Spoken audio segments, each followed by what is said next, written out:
Okay, this is what I've learned. If you got vehicles, especially old ones, you got problems. Judging by this spot and this spot and this spot in my driveway, I have fluid retention problems, fairly significant ones from two separate vehicles. So here you are. First, the Volkswagen. It has a severe power steering leak, but that's another story for another time. The power steering lines just announced their retirement effective immediately. This one today is the one I want to show you. This is our bow tie, I call it, our Chevy Cobalt, and it had a really significant oil leak. Now I haven't cleaned this up yet, obviously. It's an old car, I probably won't. And I'll show you where it was leaking from. If you pull that shroud off, you see all the oil residue down in there? This pocket that you can see right in there, it actually had oil pooled in it. And I'm told that a common place for them to leak is this thing right here. I bought a new cap. Yep. Installed it. Still oil leak. Ask me if I was happy about it.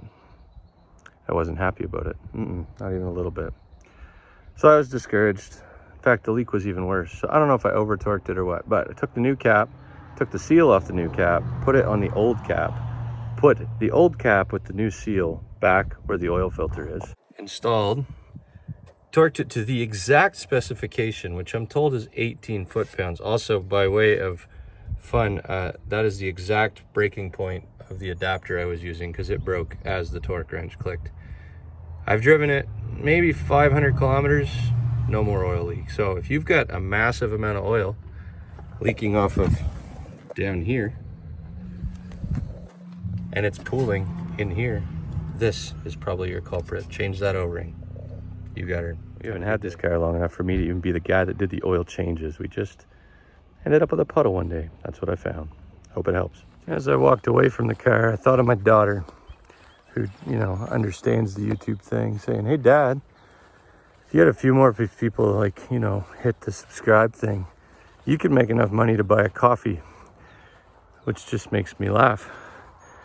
And she says, you should tell them to subscribe.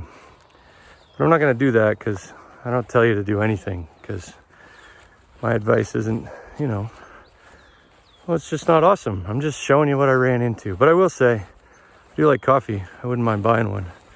If it helped you and you want to help a guy buy a coffee someday in 15 years, then there's a button that apparently, according to my teenager, might let me buy coffee.